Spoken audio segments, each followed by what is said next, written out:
Tonight on Bridge City News, Edmonton hopes for success as a hub city with the 2020 Stanley Cup playoffs beginning today.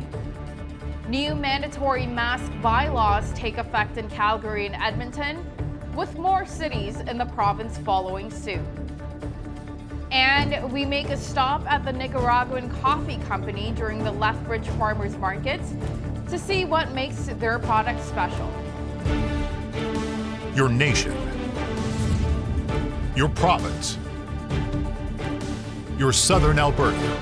From the heart of Lethbridge, it's Bridge City News Weekend Edition. Good evening, I'm LAURICE Alexander. Thank you for joining us. The 2020 NHL playoffs are now underway and all games are being played in hub cities here in Canada. This week, numerous Edmonton businesses prepared for whatever being an NHL hub city could bring them. What kind of buzz and business a dozen Western Conference teams cloistered in town could generate was yet to be known, but they wanted to be ready.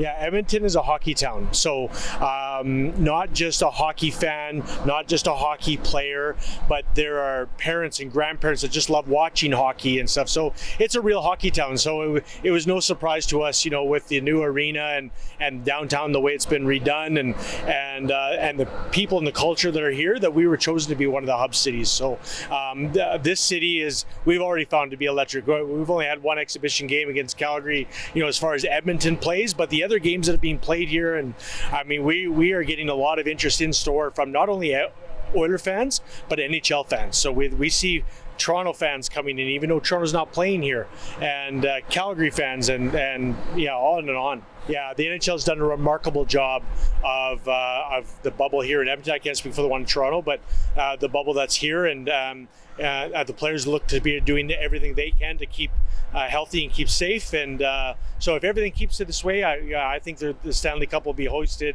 in our hometown by maybe a team wearing orange. Find a local establishment that has to have 50% less people in it than what they would normally do. And of course, the over 18,000 that would normally be in Rogers Place watching the games, it doesn't mean these people aren't going to be watching hockey. It just means they're going to be watching it different. Games are still going to be heavily watched, and the fans and the cheering is going to come. It has to stimulate the economy somehow. I mean, there's going to be businesses and whatnot, and restaurants and bars that are dedicated to the bubble. You know, with the investment that the NHL has put in, it's got to do something. I'm sure it will. It seems that very soon you may not get a choice of wearing a mask in Alberta. They are now mandatory in a number of communities across the province. New mandatory mask bylaws take effect today for both Calgary and Edmonton. In Calgary, masks must be worn in all public places where there is no separation by screens, shields, or barriers. In Edmonton, masks must be worn in many public places, though there are a number of exceptions. In our city, Lethbridge Transit will be back to its normal summer schedule starting August 4th. It will, however, be mandatory to wear a mask. City Council passed that bylaw recently, and they are asking for your cooperation in order to stop the spread of COVID-19. Masks have been mandated by City Council, and that if they do not have a mask, to please put one on.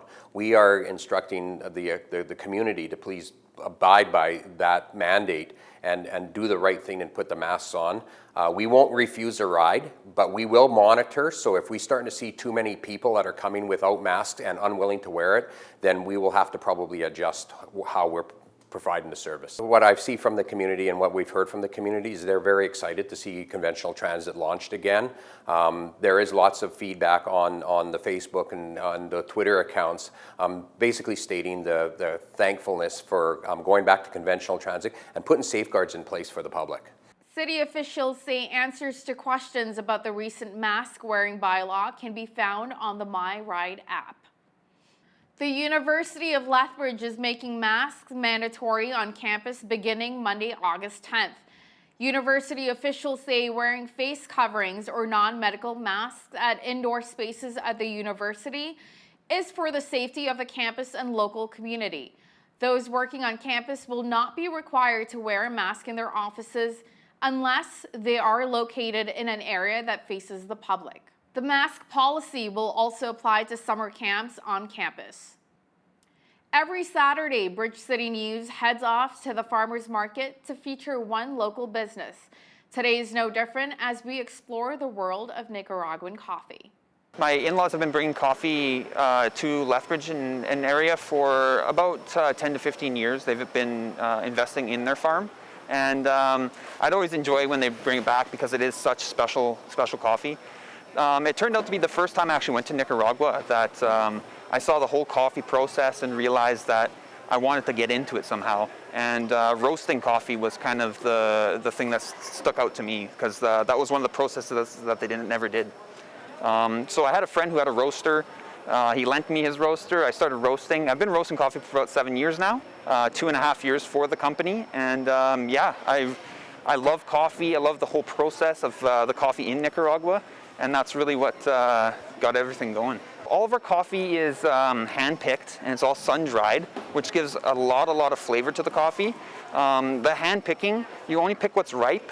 So you don't pick overripe and you don't pick underripe. So that allows the coffee to be the best that it really can be.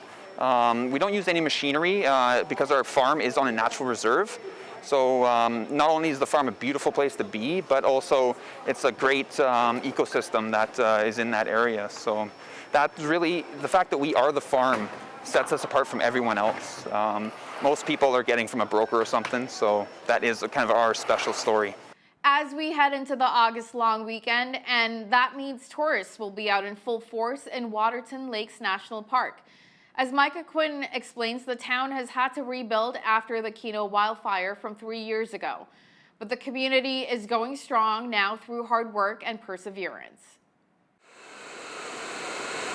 With beautiful scenery like Cameron Falls, it's no wonder Waterton Lakes National Park is so popular. And with the August long weekend finally upon us, the park is extremely busy. Because of the weather, we're expecting this summer's August long weekend to be just as busy as all the others. As such, we're hoping that people will plan ahead, check out our web pages to make sure that they know what's going on and what's open. Just 3 years ago, Waterton Lakes National Park was ravaged by the Keno wildfire, and they recorded their third driest summer on record. The Keno wildfire had quite a significant effect on certainly the environment, but also the visitor facilities and services that we offer. So there are several things that are still affected by the Keno wildfire. For the Bayshore Inn Resort and Spa, the August long weekend is their busiest weekend of the year. It's bigger than July long, it's bigger than August long. So for us, we're expecting nothing less. The mountains are calling. It's perfect weather this weekend. Waterton, there's no prettier place, in my opinion, in all of Alberta than there is in Waterton Lakes National Park. So we're expecting a huge weekend, lots of foot traffic, lots of day traffic. Suleiman says for his business, tourism is integral, but this year it's been different with not having any American or international traffic. But Albertans, as well as the rest of Canada, has really been supporting and really been heading to the mountains. So we've been pleasantly surprised with how busy it's been and very happy that so many people get to see Waterton Lakes National Park. Parks Canada says Waterton won't have any events due to the COVID-19 pandemic, but there is still a lot of sightseeing to do in the park. For Bridge City News, I'm Micah Quinn.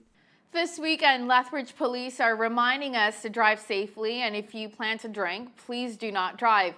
LPS are doing road checks across the city to get impaired drivers off the roads. The message that I'd like to send out to everyone is that if you're in doubt if you should be driving or not after you've consumed alcohol or drugs, then be cautious and don't drive at all. For starters, you could hurt somebody or you could kill somebody or cause a bunch of damage to your vehicle or someone else's vehicle or property. On top of that, it's a criminal offense to drive while over the legal limit of alcohol and consumption of drugs. So you could face significant fines and penalties in the court process. Over the first 6 months of 2020, we've responded to 169 complaints of impaired drivers, and as a result of those investigations, 37% of those investigations resulted in a criminal charge for impaired driving. Recapping one of our top news stories, face masks are now mandatory in a number of communities across Alberta. New mandatory mask bylaws take effect today for both Calgary and Edmonton. And a look at weekend weather. A heat warning is in effect for most of southern Alberta today. For tonight, a 30% chance of showers and risk of a thunderstorm with a low of 16. Tomorrow, mainly sunny with a high of 32. Why can we think about the universe when the universe can't think about us? It's this very ability to contemplate things outside of us that makes humans unique. BCN's Hal Roberts sat down with a scientist to discuss this question and share his thoughts on how even artificial intelligence provides an argument for the existence of God. That interview is coming up next. Artificial intelligence is a big part of our society. You see the new technology in our phones, hospitals, our vehicles, in so many industries. To talk more about it is Dr. Jeff Zweerink. He's an astrophysicist and a senior research scholar with Reasons to Believe. It's an organization which combines science together with faith, and he joins me via Skype from Los Angeles. Jeff, welcome back to BCN. It's good to be here. Looking forward to our conversation today.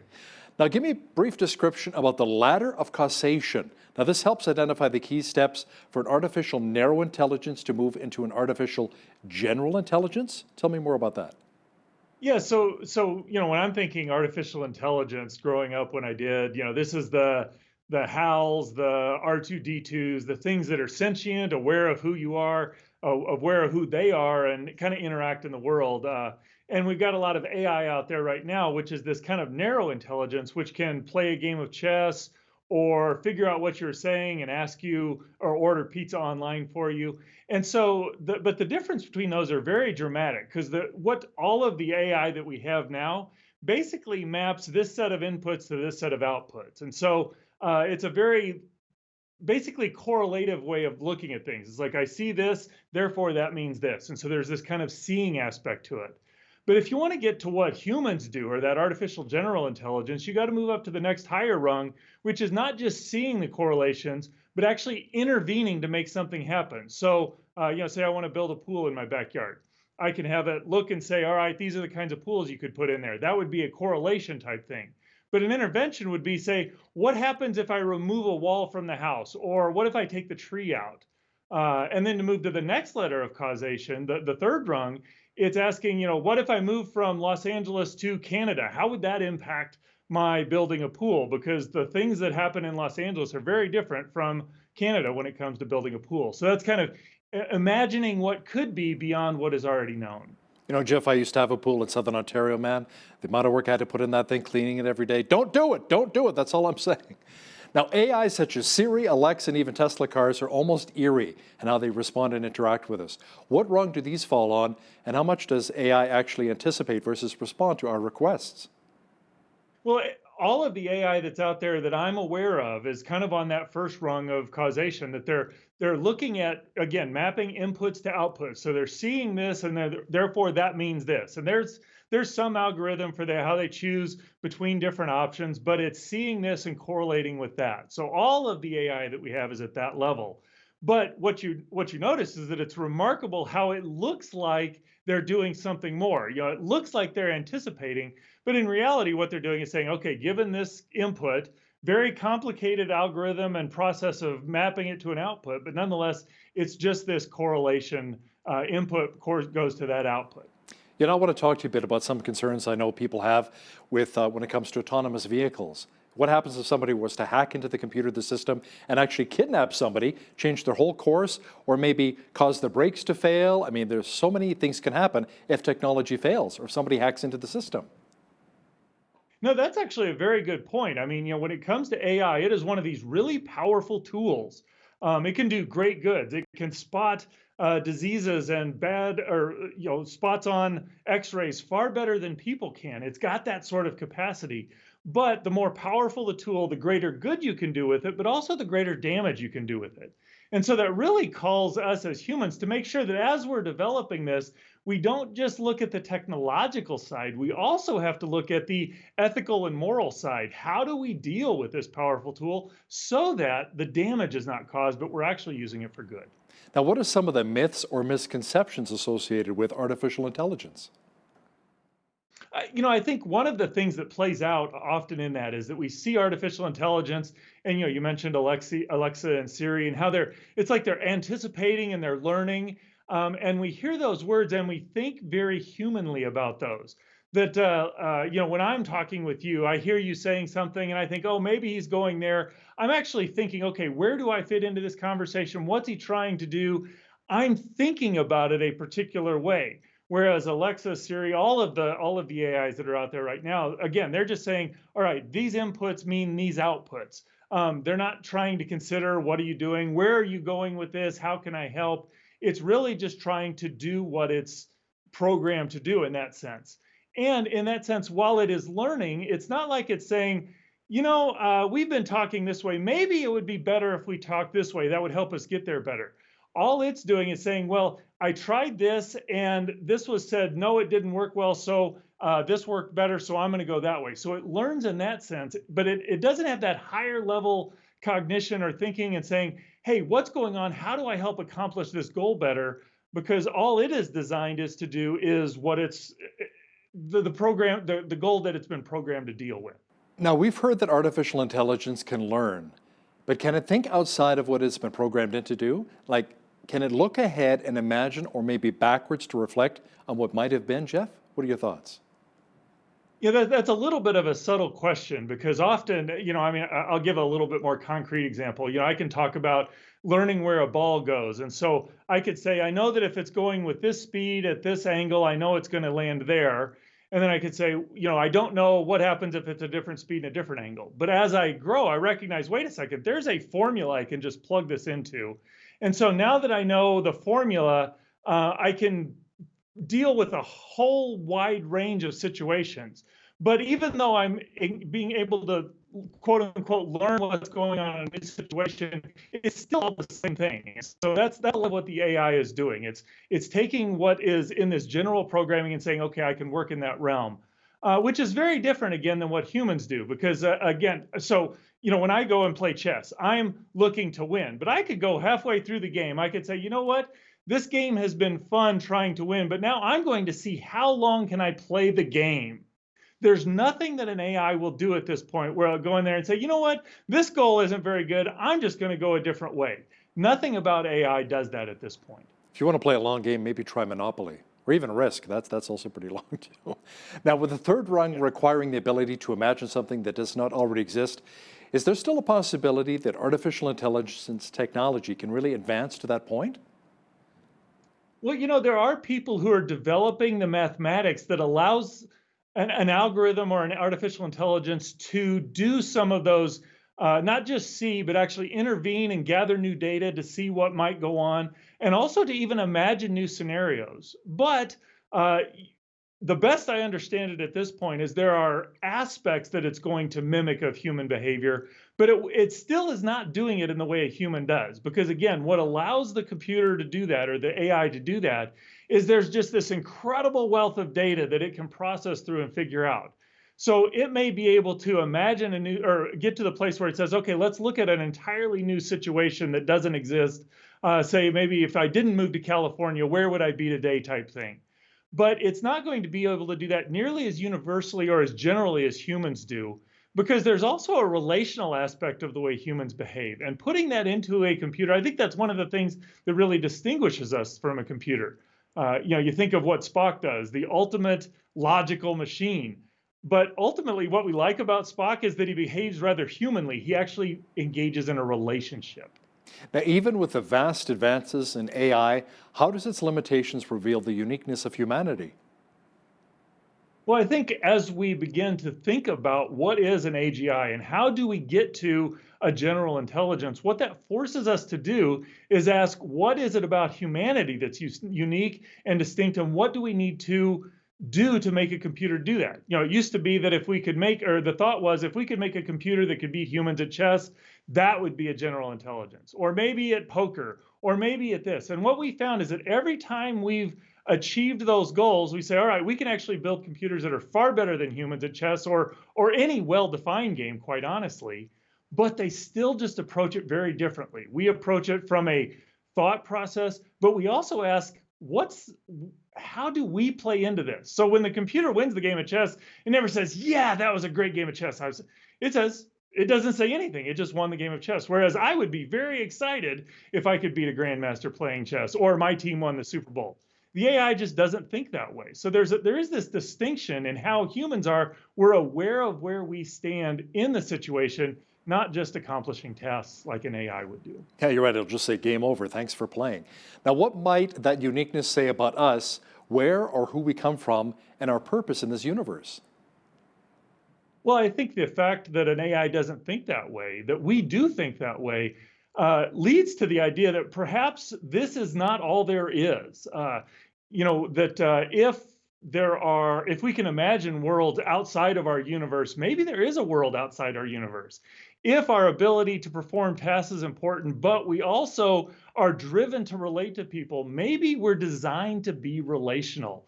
And I find that fits very comfortably within Christian theistic thought, that God in and of his being is relational. He's created us in his image. Therefore, we are relational. We're emotional beings. We're social beings.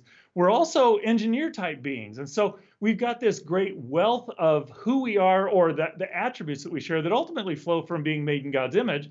The point is to something that's far bigger than what we are. And I think as we get closer to creating an AI, we see that AI will not match us, that it's made in our image. We see that we're also made in somebody else's image. Elon Musk, Steve Wozniak, and Bill Gates have expressed concerns in the past about the risk posed by artificial intelligence, perhaps that we may rely on it a little bit too much. What are your thoughts? I think that's a definite possibility. We seem to, as a people, be driven towards increasing comfort and avoiding hardships and working less. And that tends to lead to giving away things that protect our freedoms and our liberty and our capacity to take care of ourselves and manage new situations. And so the more we become dependent on it, I really do think that's problematic, especially if we're designed to work and be social and conquer and go out and explore this world, which I think, again, that flows out of a Christian worldview. How about AI potentially taking away people's jobs as well? There's always that concern too. I think that's somewhat inevitable. And there's a good part and a bad part of that, because there are certain jobs that are dangerous and humans get hurt. And so if we can have AIs do that just becomes a lot easier. If your screwdriver breaks, you may be sad, but you go to the store and buy a new screwdriver. If you break an arm and you can't work, that's a bigger deal. So there are aspects of what an AI can do that will help humanity. Again, we have to be careful that we don't kind of have that WALL-E type approach where we want the AI to do everything so that we can just sit back, play our games, watch TV, and enjoy sodas on the couch. That's not healthy for us. So how do we ensure the goal of keeping AI's impact on society very beneficial?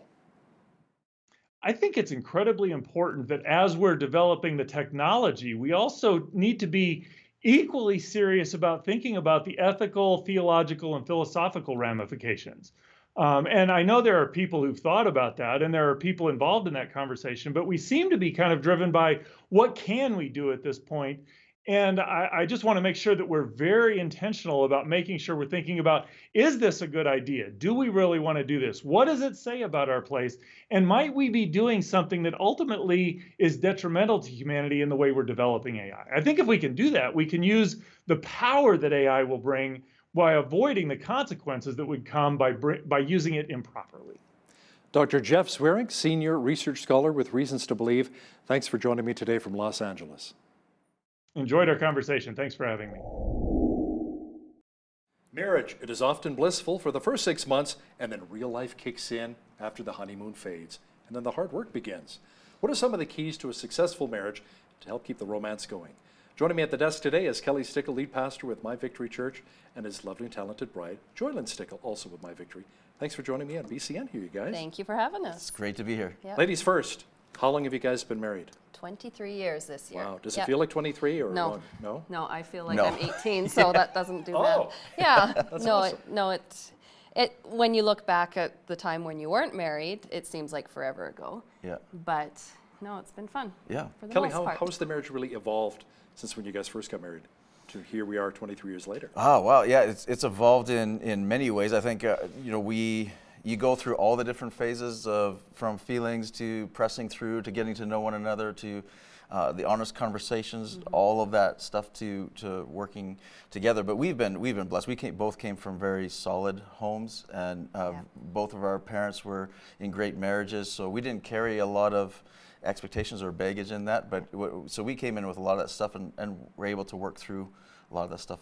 So JOY-LYNN, when you see that there's signs that your marriage may be in trouble a little bit, Yeah. because no marriage is perfect. No. How do you recognize some of those signs? I think when you're with someone for a while, then you kind of know if something's off, you feel if something's off. And yeah, I think if you notice something's off, for us at least, we have always been very open. We've tried to be communicating a lot with that. And Never go to bed angry, right?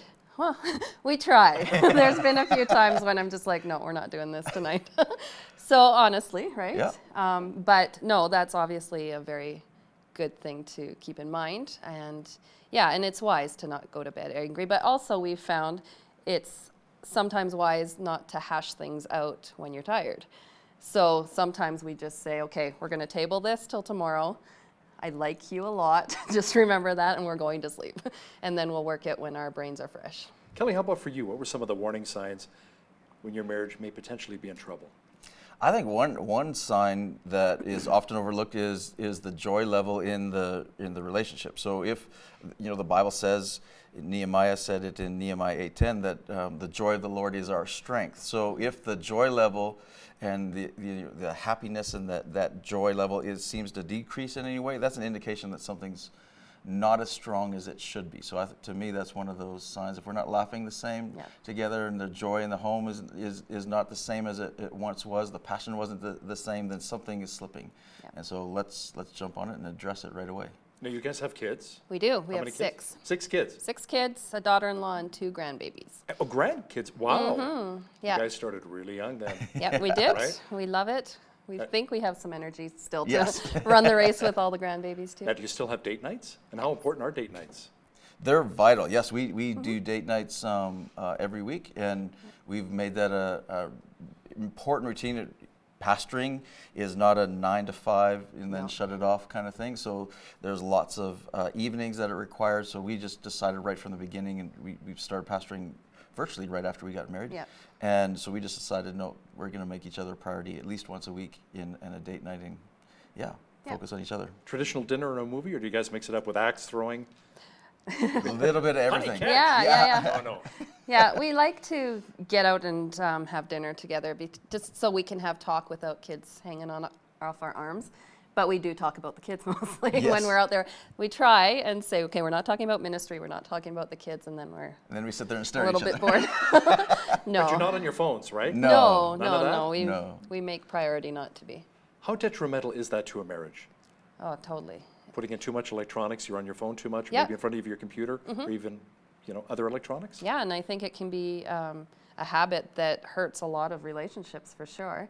When you're trying to, you're wrecking memories that could be had one-on-one FaceTime by recording memories or by looking at other people's memories and such. So, it's true. I like back in the day when we didn't have cell phones, and somebody would call. There's times where you'd let the phone ring when you're in an important conversation. But today, when you get a text comes in, or we're ready to drop everything right now and be distracted from the conversation, and that's really detrimental to good communication. Aren't there also temptations as well when you're online? Maybe an old friend wants to reconnect on a social media avenue like Facebook. yeah. Yeah. Maybe an old girlfriend or an old boyfriend, perhaps. And Yeah. And it's easy to hide that too, right? Like it's not like you're getting a letter in the mail from this old friend that your wife or husband could find. It's easy to hide these secret affairs that could happen online. Right. Yeah. How do you rekindle the romance, though? I mean, after 20 years, date nights are fine, but how else do you rekindle the romance? Go ahead. What's the show rated? No, it's about setting aside time for one another. It's also about understanding each other's love language, and I love that book. We always come back to it. It's such a great, we can be communicating love and communicating passion, but if the other one's not receiving it in the way that we think we're communicating it, then we're missing. So it's really about investing in what the other person, what makes them happy, what communicates love to them, and making sure that you're expressing that in multiple ways. So, you know, little things that we've decided right from the beginning in our marriage was, you know, JOY-LYNN is really, you know, big on physical touch and really big on, so when I leave, I don't leave without saying goodbye and a hug and a kiss. When I come home, I go to her and it's a hug and a kiss right away. And it's the communication that way is just saying, no, hey, you're the most important. I'm going to you. You get kids jumping on you, but you go right to her. Because you never know, too, you know, that maybe that might be the last hug and kiss you'll ever receive from your spouse. Yeah. Something could happen, right? Yeah. It's like, I should have hugged and kissed my spouse. Yeah. You know? Yeah. And it communicates priorities, right? So I'm excited to see you when I get home. Yeah. When I'm, you know, I miss you when I go. It's little things like that. It just keeps things. And then you know, text throughout the day or little sweet nothings here and there or whatever it might be is, just romance. We still flirt with each other. Yeah, we still flirt with one another. Yeah, we like that. I've talked to other couples as well that say another thing you could do with your love language is maybe do the dishes. Or maybe the hubby can make dinner, you know, maybe once a week or twice a week. In the summertime, a lot more. Yeah. And we've got the barbecue going, right? Yeah, yeah. So if we want to keep the family alive, we do that as little as possible. That's right. Well, but I mean, those are simple things you can do as well as a husband, right? Or Yeah, as a wife. exactly. Just little things like that. Yeah, and things, they don't have to be big romantic gestures and going away for the weekend or whatever. And those are fun. Like you said, the date nights are fun, but no, it's all the little things along the way that show that you care and show that you're priority to each other. How important is it to have something in common? A lot of people say opposites attract, it's better, you know, the yin with the yang, there's proper balance that way. You know, she's an introvert, I'm an extrovert, but we make it work. But I don't know, the older I get, my wife and I have been married for 30 years, I'm thinking having more things in common, similarities, works better, more effectively for a successful marriage. What are your thoughts?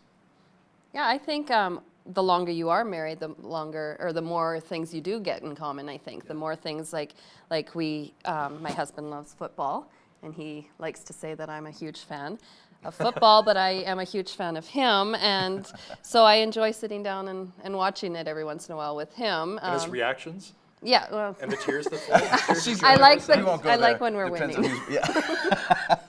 But no, I think it's, you kind of love your person, and so you love what they love. And then there are some times when, like, we've always been in ministry, as he said, and so that's a huge passion beyond a job for both of us. And so that's our life, right? Like our ministry and our family. And so those things are huge commonalities that we share. But as far as hobbies and such like that, we love the motorcycle. Yeah. We love the motorcycle, and we enjoy doing things that the other likes to do as well. Now you support him in football. What do you support JOY-LYNN with? Maybe some of her passions. Yeah, well. Go to the opera, the ballet. We watch some movies once in a while. Chick flicks. Yeah. He does. Yeah, I do. Yeah. Yes, he does. He doesn't fall asleep though, does he? No. Okay. No, he's very. And I try hard not to mock any of them. It's good. If he's quiet, then it's good. How about when it comes to kids, making time for yourselves and say, kids, we love you guys, we'll die for you guys, but right now this is mom and dad time. Yeah, hugely important. And my kids, because we homeschool them, they're home with me all the time. And Dad's home quite a bit too, just the way he is. He tries to be home as much as he can throughout, between the meetings and stuff, and we'll pop into his office and all that. So they get to see him. It's not like they're desperate for both of us by the end of the day because they've seen us throughout the day. So yeah, we don't feel bad about saying, okay, you can go. Even screens are great babysitters every once in a while, where you say, go on your screens and we're gonna just sit and talk, and it works sometimes. Yeah, we try to do a holiday at least once a year where it's just the two of us. Yes. And we do holidays with the family, but we have at least a week where the two of us just go away, and that's important. How important is respect when it comes to a relationship? Oh man, it's utmost. Yeah, it's vital. I think even respecting who these people are, who your spouse is, and like you had talked about the love languages, and understanding that, okay, my love language is physical touch, but that doesn't necessarily mean that that's how he's going to feel love, but he knows that that's how I naturally show love. So just kind of respecting who each other is, and understanding that and going with that. Yeah, I think love is talked about often, but I think respect is not talked about enough. I think it's a vital part of people will focus on love and the feeling of love, but I think respect is the showing of value at another level for each one. And it's always focused on just the men need it, men and women need respect too. Yeah. What about forgiveness?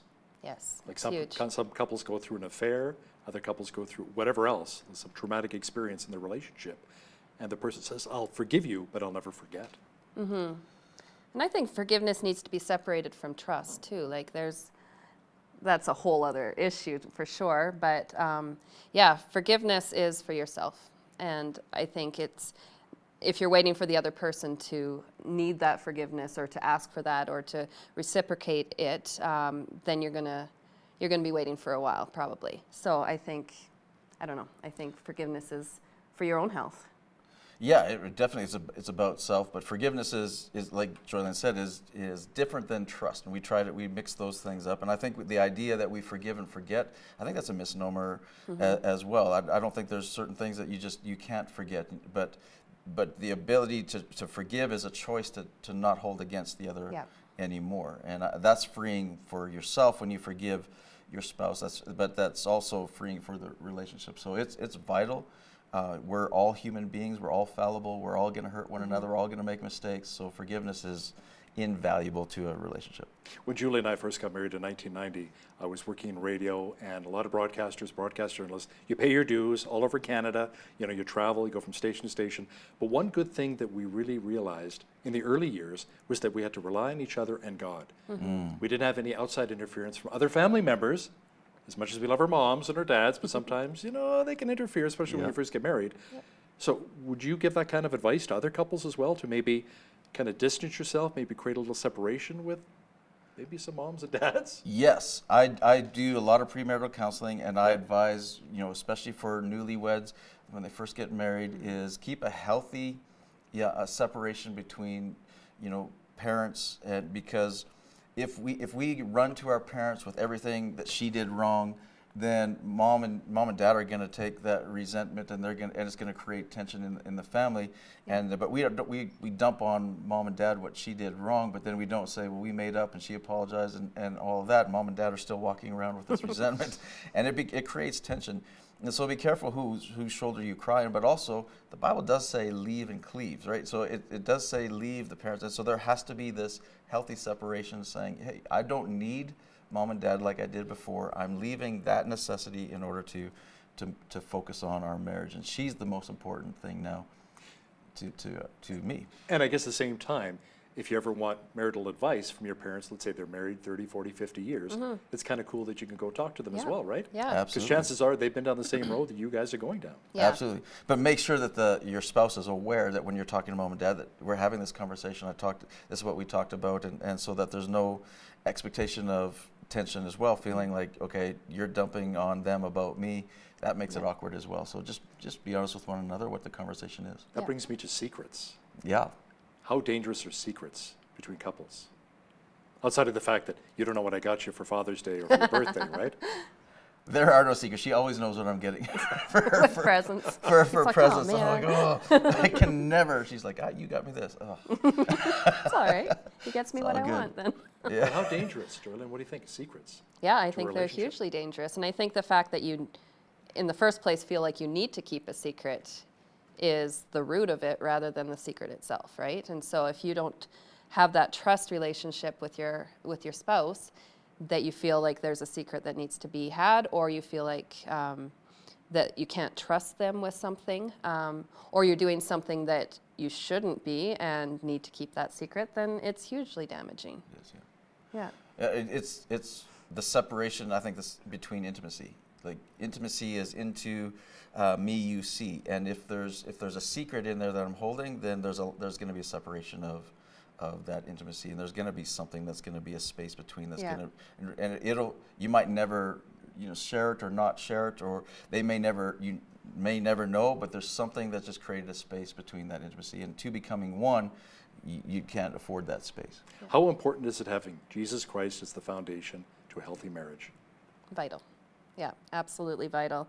And I don't know, like there's times when in our life, we're like, we don't understand how people can go through things in life, in family, in marriage without having Jesus. And like Kelly said, we've always had that. And so we're able to, like, we've had that in our families, right? Yes. And so, yeah, we just feel like everybody needs that. Yeah, I would say, yeah, I totally agree. I think the best analogy that I saw was a picture of a triangle, and the further, the base of the triangle is the furthest separation between there. If God was at the point of the triangle, the closer that we get to God as it goes up the triangle, the closer we get to one another. And if one goes up and one doesn't, gets closer to God and one doesn't, there's still a separation in space. But the closer we get to God, the closer we get to one another. So I think He's the center, and it's vital for a healthy marriage. That's a pyramid scheme I can get behind. Yeah, there we go. Absolutely. JOY-LYNN Stickel, Kelly Stickel with My Victory Church, thanks again for joining us here in studio. Thank you so much for having us. Thanks, Hal.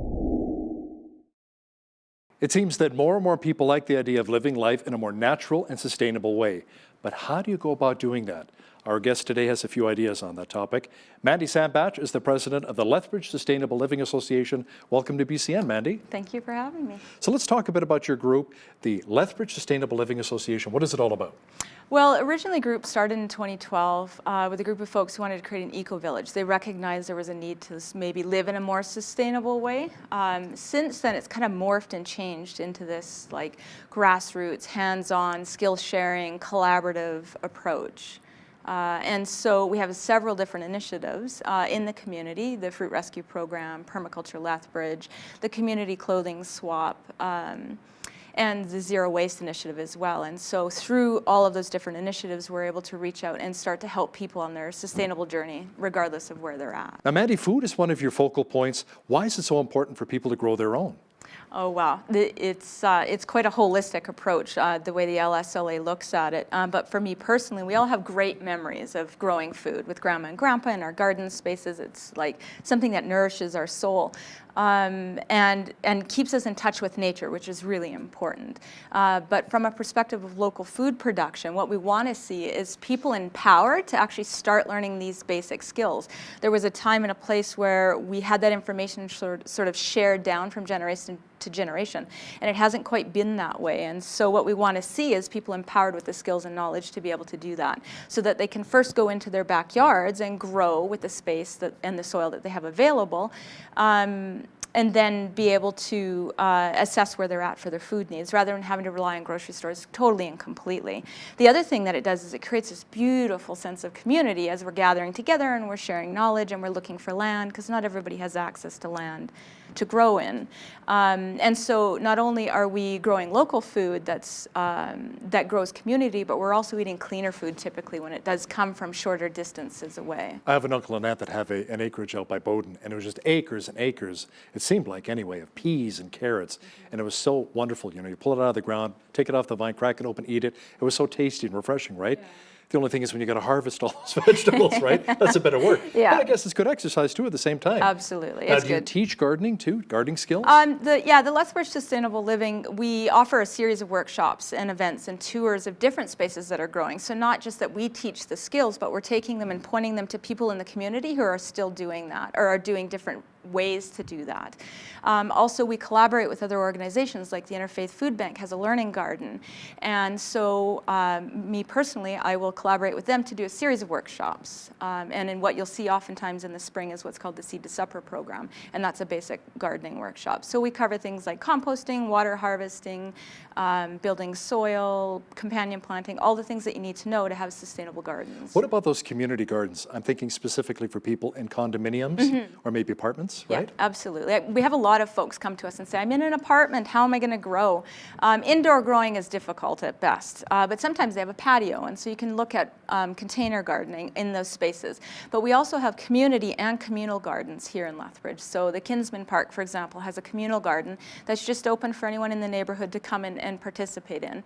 In places like Copperwood, they're actually designing these community gardens to be actually in those spaces. So you can get a plot for community gardens as well if you don't have land of your own. What about food storage? For many people, that can be a serious challenge. Yeah, it is. That's another one of those skills, right, that used to be passed down from generation to generation. And so part of our mandate is really bringing back those basic skills and start teaching people how to start preserving, whether it's canning or jamming or pickling or dehydrating, making applesauce, things like that. And so making those workshops accessible financially as well as locationally. And then that collaborative approach comes in again in terms of partnering with places like the Soup Kitchen or the Interfaith Food Bank to utilize their spaces and teach their clientele as well how to do it. The first time I tried some of the dried out fruit, such as like bananas, Yeah. it was almost like banana jerky. Mm-hmm. It was kind of cool, you know, it was kind of tasty, and I tried that as a kid. I thought, this is really neat. Huh? Yeah. And it's healthy too. Yeah, absolutely. Better than the alternative with a lot of candies for kids, right? Absolutely, yeah, especially if we're comparing it to processed sugars and things like that. Mandy, you have something as well called the Fruit Rescue Program. Yeah. What is that all about? Yeah, the Fruit Rescue Program is an initiative of the LSLA and is a group of volunteers. And so I need to be really clear, we're not a fruit picking service because you can't just phone us up and we'll come pick your fruit. Apples, right? Sure. We're limited by our volunteer base. But what we do is we have a relationship with landowners who have fruit trees and shrubs that they're not able to get to picking. Lots of our seniors can't get out and get their trees picked. Of course, yeah. And then we have a group of volunteers. And so what we do is we match our volunteers with our landowners and we create these picking events where we're able to utilize the fruit. Thousands and thousands of pounds of fruit every year we divert from falling on the ground and distribute it within the community, both to our seniors, the landowners, our volunteer pickers, the food bank, the soup kitchen, lots of different places. Recently, in the last couple of years, the Fruit Rescue Program was able to raise money for a commercial apple press. And so that's allowed us to be really mobile and actually go out to the spaces, pick the apples, for example, on site, and then do the juicing and the pasteurization there, and then distribute it in the form of juice as well. How about when it comes to vegetables and helping people pick their vegetables? Do you have some veggie tales for us? No veggie tales. We are limited again by the amount of volunteers that we have. So what we do offer is the ability to share some knowledge and pass that information around. So part of the community creation is that we have this beautiful foundation for being able to put people in touch with one another so that they can help people out. So for example, if our seniors need certain fruit and they can't get out to pick it, we'll pick a bag and take it to them. And so we try to connect our volunteers in that way, whether it's veggies or fruit. It just happens that we have a real abundance of fruit here in Lethbridge. Sour cherries, pears, apples of all kinds, raspberries, all the berries. So lots of abundance. Now you encourage people as well to buy local, but doesn't it get to be a little expensive though when you're going to the farmer's market? I mean, you're supporting local producers, which is wonderful, but sometimes people can't afford that. Yeah, the cost is it's a really veiled process too in terms of the cost. We have lots of different issues within that shopping local idea. From the perspective of sustainability and regeneration, we always want to support local because we want to keep those people employed. We want our food to have the least impact miles-wise, kilometers-wise, fossil fuel-wise that it possibly can. And so cost becomes one of those things that we vote with our money And on. maybe less pesticides as well? Absolutely, on all way those fruits less, and vegetables, absolutely. right? Which is healthier for you? Absolutely. So there's always this like organic or non-organic conversation, and I think it's less about that and more about what are the ethics of how the farmer's grown it, how close is it to me? Do I have a relationship with these people? That's a really important thing to consider. And so the other thing that you can do to keep the cost down is buy in bulk. So one of the things we offer as an organization is a cooperative ordering group where we can order large volumes and divide it up and you get it at a discount. All farmers have an ugly crop of carrots or potatoes that they can't sell in the store. And so you can approach the farmers if you have a relationship with them and say, hey, I'm happy to take your ugly beets or potatoes or carrots at a discounted rate. And that's often what happens. So there's ways around that cost. That's a great idea. I mean, they're still Yeah. healthy for you. Yeah, You're still getting the absolutely. same nutrients, right? Yes, Vitamins absolutely. and minerals. And better nutrients because they haven't been transported so long as what they would be if they came from California and things like that. Let's talk about free-range meat and eggs. My father used to love, when I was a kid, buying the how-to-right chickens, he used to call them, right? Yes, yeah. And because they were so big and plump and they were healthy, they weren't plumped up artificially, right? How yeah. important is that too? Oh, it's really important. I think the important piece for my belief and what the LSLA tries to share is that you're asking questions. Who's your farmer? Where are they? Do you know them? Do you know what their practices are? And so it's less about spray or don't spray or plump them full of things or not, and more about just knowing that piece of it. Again, is short amount of distances our meat and our eggs come, the better off it is, the more nutrient dense it is, the better quality it is. And so you'll find that there's lots of farmers, local farmers, especially around Lethbridge, who may not be organic, but they're using ethical processes and they're not putting anything excess into the animals that needs to be. You can actually go out and witness the way they're farming. And so that's really great. Once you've had a taste for clean meat, I'll call it, free range is sort of, there's so many terms, and it depends who's selling the product in terms of like what it actually is. But ask those questions about how they treat the animals, take a tour. But once you've had a taste for it, so we used to have our own eggs when we lived out of the city, and everybody we gave our eggs to, they're ruined for store-bought eggs anymore because there's such a difference in quality and taste and texture. Yeah, and so it becomes in high demand, and that becomes a quality of life thing that you choose for you and your family. And the cost, you find ways around that. So. What about when it comes to clothing? Do a lot of people still like to make their own clothes? Oh, wow. Outside of grandma making the mittens and toques for the My grandma made so many of our clothes. And at the time, I did not appreciate it. And now I definitely do. I don't know a ton of people who make their own clothes. I do know a couple of people who make them fashionably. But another option that we have are the things like our community clothing swap, where we gather donations of clothing and then we redistribute it. There's hundreds of thousands of pounds of clothes go into landfills every week of the year on the planet. And so if we can distribute that locally and get it moving within the economy here in town, then you don't have to buy that many extra clothes. There's no reason for that to be. So we provide that opportunity through our clothing swap. Mandy, some people just don't like buying used clothing. There's certain They're things like, ew! You know how many Absolutely. sleeves and pits have been on this shirt? Like, no. Absolutely. So how do you convince people that, why buy new when used will do? Yeah, I don't believe in convincing people for anything. You either hear that call or you don't. And that's kind of how we function as an organization. We just want people to know we're here if that does feel right to you. There's certain items of clothing I won't buy used. I will only buy new, or I'll make on undergarments, my for instance, right? Absolutely. And what we ask for from our community when they're donating is gently used. So if it has holes and you're not wearing it, we don't expect somebody else to wear your nasty socks. Like, that doesn't need to happen. That ain't right. No, it's not at all. But you can find some really great, name brand if that's what you're into. We have like lots my kids, of things. Oshkosh, that was a big thing way back when. Absolutely. And my kids now as teenagers, they have like Champion and Adidas and all the things like that. We have those things donated. And when it's happening on a regular basis, you know that you can purge your closet, get a new group of clothes that, fills that gap if you want to feel like you've had some new clothes without a big cost associated with it. Now, sometimes you also host make your own cleaners events. Yes. What are they all about? Yeah, so that's another collaboration with the Purple Carrot here in town, and that's something that I do. So the LSLA will sometimes host that, and other people that we work with will. So the do-it-yourself cleaners is just really an introduction to how else we can make our own cleaners. So rather than bringing a bunch more chemical and plastic ware into the world, we're going to teach people how to make their own basic cleaners as well. And they work really, really well. There's this notion that the only way we can clean is by using bleach, for example. And there's tons and tons of studies for talking. mold, I know bleach really Absolutely, helps, and it works really well, and there's a time and a place for it. Right. But just our general cleaners, if we're just cleaning the bathroom or we're doing windows, vinegar and water works pristine to clean a window, for example.